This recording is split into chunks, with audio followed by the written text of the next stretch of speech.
మీ అందరికీ ఆప్తులు గౌరవనీయులు శ్రీ పువ్వాడ అజయ్ కుమార్ గారికి, అట్లాగే గౌరవనీయులు పెద్దలు రాజ్యసభ సభ్యులు వద్దిరాజు రవిచంద్ర గారికి, గౌరవ పార్లమెంటరీ పార్టీ మాజీ నాయకులు గౌరవనీయులు ఖమ్మం మాజీ పార్లమెంట్ సభ్యులు పెద్దలు శ్రీ నామా నాగేశ్వరరావు గారికి, గౌరవ మాజీ మంత్రివర్యులు కొత్తగూడెం మాజీ శాసనసభ్యులు శ్రీ వనమ వెంకటేశ్వరరావు గారికి, సత్తుపల్లి మాజీ శాసనసభ్యులు గౌరవనీయులు శ్రీ శ్రాండ్ర వెంకట వీరయ్య గారికి, పాలేరు మాజీ శాసనసభ్యులు గౌరవనీయులు శ్రీ కందాల ఉపేందర్ రెడ్డి గారికి, జిల్లా పరిషత్ మాజీ అధ్యక్షులు మధిర నియోజకవర్గ బాధ్యులు సోదరులు శ్రీ లింగాల కమల్ రాజ్ గారికి,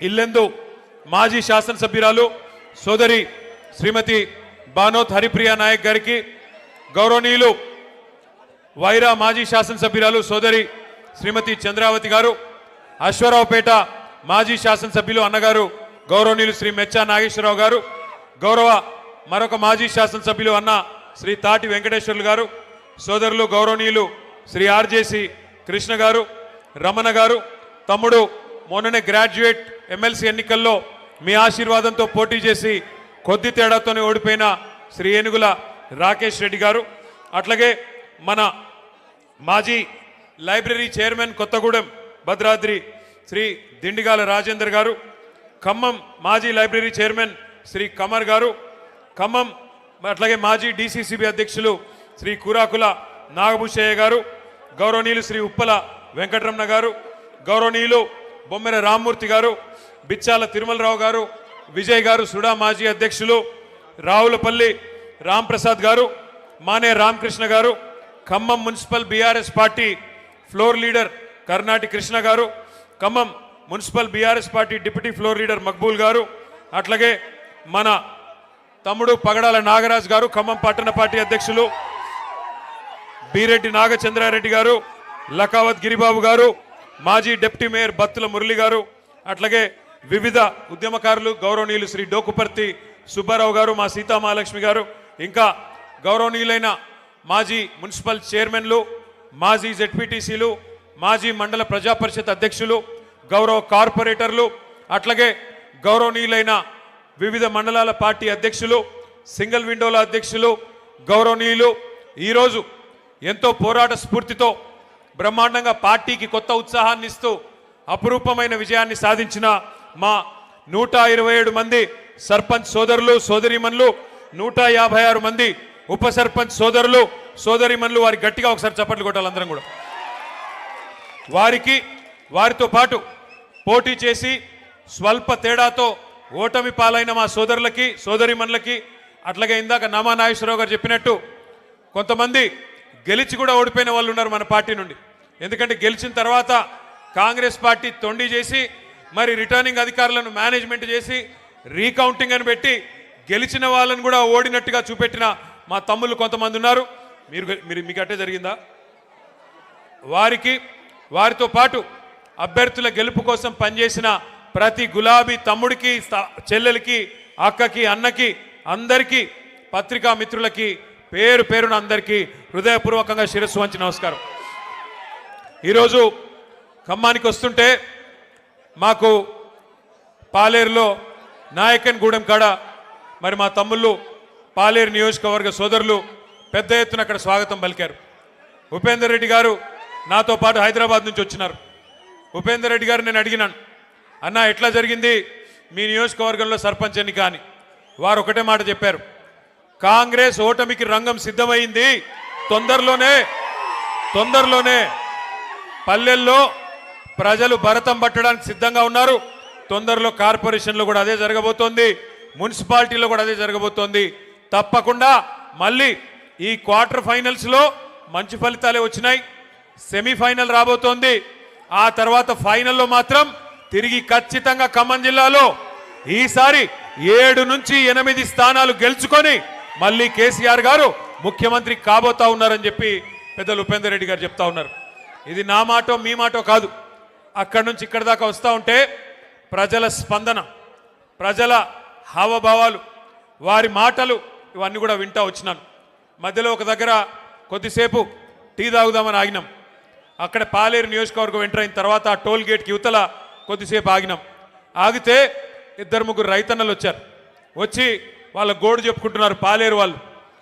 అన్నా, మా ఎమ్మెల్యే గారు ఇప్పుడు మంత్రిగా ఉన్నారు, వ్యవసాయ మంత్రి గారు మా జిల్లా, 2 ఉన్నారు, ఉప ముఖ్యమంత్రి కూడా మా జిల్లానే, 3 మంత్రులు 3 మొనగాళ్ళు ఉన్నారు. కానీ దురదృష్టం ఒక్క యూరియా బస్తా దొరకడం లేదు. ఎవరికి చెప్పుకోవాలి మేము, ఎవరికి చెప్పుకోవాలా అని రైతన్నలు వచ్చి అడుగుతుంటే వారిని నేను ఒకటే అడిగిన, మరి మార్పు మార్పు అన్నారు, మార్పు మార్పు అని ఓటేశారు, బాగున్నదా మార్పు అని అడిగిన. అంటే ఏం చెప్పాలన్నా, సరే జరిగింది, పాలిచ్చే గేదెని వద్దనుకుని తన్నే దున్నపోతుని తెచ్చుకున్నాము, తప్పదు కదా, అనుభవించక తప్పదు కదా అని చెప్పారు. రైతులు కూడా బాధపడతా ఉన్నారు. ఇవాళ నేను స్పష్టంగా చూస్తా ఉన్నా, ఖమ్మం ప్రజల్లో ఒక కాంగ్రెస్ పార్టీ మీద తీవ్రమైన వ్యతిరేకత, తీవ్రమైన కోపం కనబడతా ఉంది. సహజంగా మీరు అక్కడని నేను ఇక్కడంటే ఎవడికి కనబడుతుంది స్వామి, ఆగు. సహజంగా ఎప్పుడైనా స్థానిక సంస్థల ఎన్నికల్లో సహజంగానే నిజానికి అధికార పార్టీకి ఎంతో కొంత అడ్వాంటేజ్ ఉంటుంది. మీకు గుర్తుండాలి, మనం అధికారంలో ఉన్నప్పుడు పంచాయతీ ఎన్నికలు పెడితే కనీసం కాంగ్రెస్ వాళ్ళు ఎన్ని గెలిచారయ్యా అంటే వేళ్ల మీద లెక్క పెట్టుకోదగ్గర సంఖ్యలో తప్ప పర్ఫార్మెన్స్ లేదు, 10% లోపల తప్ప గెలిచిందేమీ లేదు. కానీ వాళ్ళ రాష్ట్ర వ్యాప్తంగా, ఒక్క ఖమ్మంలోనో కొత్తగూడెంలోనో కాదు, రాష్ట్ర వ్యాప్తంగా కనుక చూసినట్టయితే 40% సర్పంచులు మన వాళ్ళు గెలిచారంటే ఇది మామూలు విషయం కాదు.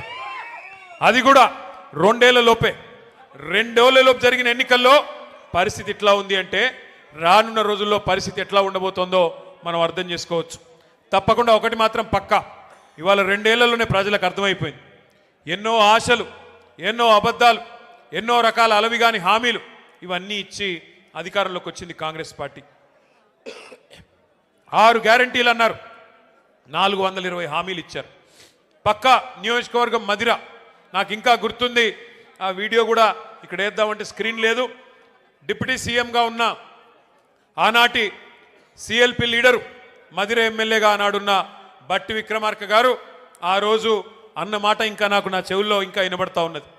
గ్యారంటీ కార్డులు పట్టుకొని ఆ రోజు ఆయన చెప్తా ఉన్నాడు, భద్రంగా పెట్టుకోండి, గ్యారంటీ కార్డులు భద్రంగా దాచిపెట్టుకోండి, 100 రోజుల్లో, ఇది చాలా విలువైన కార్డు, ఈ కార్డుని మరి భద్రంగా పెట్టుకుంటే 100 రోజుల తర్వాత మా గవర్నమెంట్ రాగానే 2,500 మహిళలకు ఇస్తాం, 4,000 రూపాయలు ముసలోళ్ళకి ఇస్తాం, తులం బంగారం ఇస్తాం, 2 లక్షల ఉద్యోగాలు ఇస్తాం, భద్రంగా పెట్టుకోండి కార్డు అన్నారు బట్టి గారు.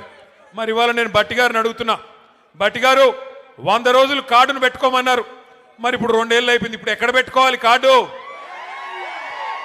ఎక్కడ పెట్టుకోమంటావు ఇప్పుడు కార్డు చెప్పు, ఎక్కడ పోయింది నీ 2,500, ఎక్కడ పోయింది 4,000 పెన్షను, ఎక్కడ పోయింది తులం బంగారం, ఎక్కడ పోయినాయి స్కూటీలు, ఎక్కడ పోయినాయి విద్యా భరోసా కార్డులు, ఎక్కడ పోయినాయి 1,00,000 కోట్ల బడ్జెట్, బీసీలకి 42% రిజర్వేషన్లు, చెప్పుకుంటూ పోతే 420 హామీలు, 1 కాదు 2 కాదు.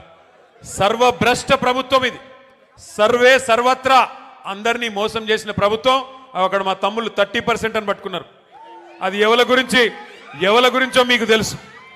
ఒక మంత్రి కాదు, మీ జిల్లాలో అందరు మంత్రులు 30% నడిపిస్తున్నారు. బీ ట్యాక్స్ 30%, ఇక్కడ పక్కన పీ ట్యాక్స్ బాంబులేటి మంత్రి గారికి ఆయన ట్యాక్స్ కూడా 30%. ఏ భూమి ఆయన దగ్గర పోయినా 30% నాకు ఇచ్చేయమని అడుగుతున్నాడు బాంబులేటి గారు. అట్లాగే ఇక్కడున్న తుమ్మల గారు కూడా, ఆయన కూడా అదే పనిలో ఉన్నాడు. ఎవరికి వాళ్ళు 3 ఇవాళ ఏ ఒక్కరు కూడా జిల్లాకి పనికొచ్చే ఒక్క పని కూడా చేయడం లేదు. 3 మోసగాళ్ళు, మొనగాళ్ళు కాదు. ఒకటి మాత్రం వాస్తవం, ఈ 3 మోసగాళ్ళకి అసలైన నాయకుడు ఎవడా అంటే అలీబాబా పైన ఉన్నాడు.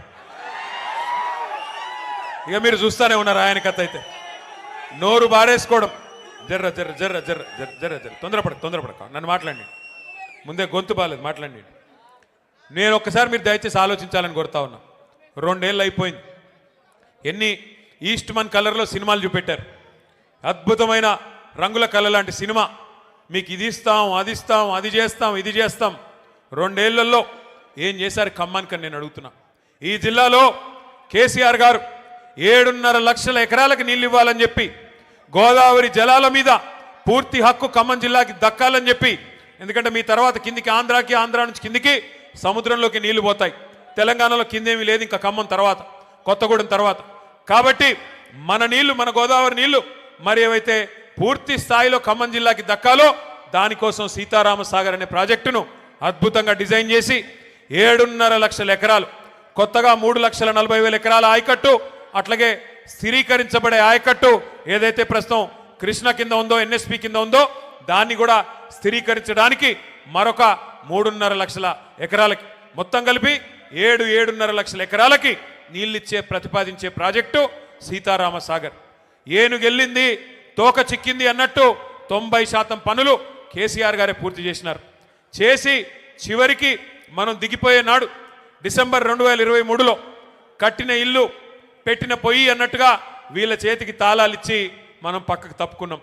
2 ఏళ్ళైంది. ఏం చేశారు మరి?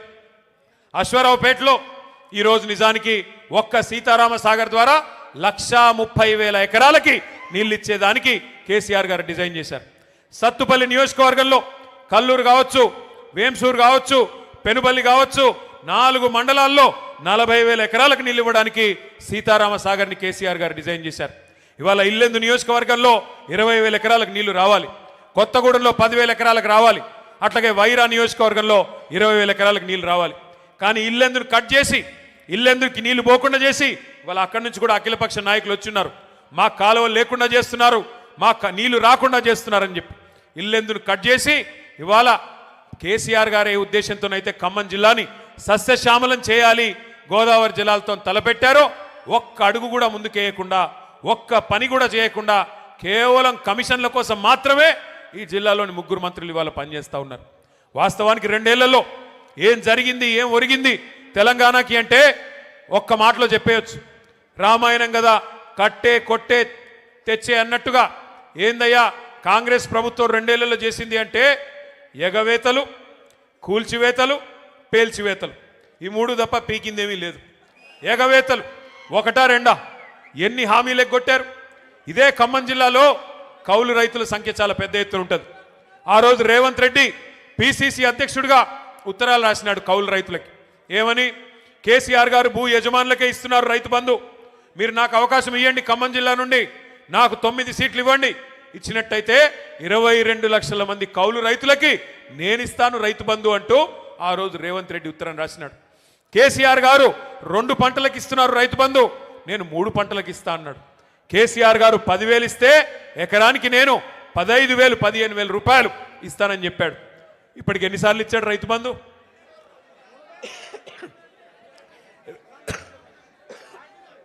బూతులొద్దు కానీ 15,000 ఇస్తానని చెప్పి 12,000 కుదించి అది కూడా ఇప్పటికి ఇచ్చింది ఒక్కసారి. 2 సార్లు ఎగ్గొట్టిండు. మొదటిసారి కేసీఆర్ గారు పెట్టిందే ఆ 5,000 రూపాయలు ఇచ్చాడు తప్ప ఒక్కసారి. 2 ఏళ్లలో ఈ ప్రభుత్వం రైతు బంధు వేసింది ఒక్కసారి, అది కూడా తగ్గించి 15,000 అని చెప్పి 12,000 కుదించి అది కూడా మొన్న ఒక్కసారి వేశారు. మళ్ళీ ఇప్పుడు సంక్రాంతి పండుగ రాబోతా ఉంది. మరి ఇప్పుడు వేస్తారో వేయరో ఎవరికి తెలియదు. ఎంత దారుణం అంటే కౌలు రైతులను మర్చిపోయారు. 3 పంటలకు రైతు బంధు ఇస్తామన్నది మర్చిపోయారు. 15,000 మర్చిపోయారు. రైతు కూలీలకు పెద్ద పెద్ద కానీలు చెప్పారు. రైతు కూలీలకు కూడా నెలకు 1,000 రూపాయలు చొప్పున ఇస్తామన్నారు. 25 నెలలు అయిపోయింది. మరి వచ్చినాయా నెలకు 1,000 రూపాయలు ఎవరికన్నా రైతు కూలీలకి? ఎక్కడా ఎవరికేం లేదు. ఇందిరమ్మ ఆత్మీయ భరోసా అన్నారు, వచ్చిందా ఎవరికన్నా ఆత్మీయ భరోసా? రైతులకు, కౌలు రైతులకు, రైతు కూలీల సంగతి దేవుడెరుగు. ఇవాళ షాపుల్లో యూరియా అనేది దిక్కులేదు. షాపుల్లో యూరియా లేక యూరియా కోసం లైన్లు కడుతుంటే రైతులు, మరి మన తమ్ముళ్ళందరూ వీడియోలు తీసి వాట్సాప్లలో పెడుతుంటే ప్రభుత్వం పరువు పోతుందని చెప్పి ఒక కొత్త నాటకానికి శ్రీకారం చుట్టారు. ఏమని? యాప్ అంట. యాప్లో వస్తుంది. యాప్లో ఎప్పుడు వస్తుంది? షాపులో ఉంటాయి కదా, అక్కడ షాపులోనే లేదు, యాప్లో ఎడికెళ్ళి వస్తుంది. ఇప్పుడు ఈ యాప్ కూడా పనిచేయట్లేదు. యాప్ పనిచేయకపోతే ఇప్పుడు కొత్త నాటకం మళ్ళోటి, కార్డు అంట. కార్డు ఇక గ్యారంటీ కార్డులు అయిపోయినాయి, యూరియా కార్డు కావాలంటే ఇప్పుడు. మరి నేను అడుగుతా ఉన్నా, ఒక్కసారి ఖమ్మం జిల్లా రైతన్నలు ఆలోచించాలా? కేసీఆర్ గారు 10 ఏళ్ళు పరిపాలించినప్పుడు ఏ యాపు అవసరం పడలేదు, ఏ కార్డు అవసరం పడలేదు. ఆటో వాడికి 4 రూపాయలు ఇస్తే బాయికాడికి తీసుకొచ్చి బంగారం లాగా 6 కావాలంటే 6, 10 కావాలంటే 10 యూరియా బస్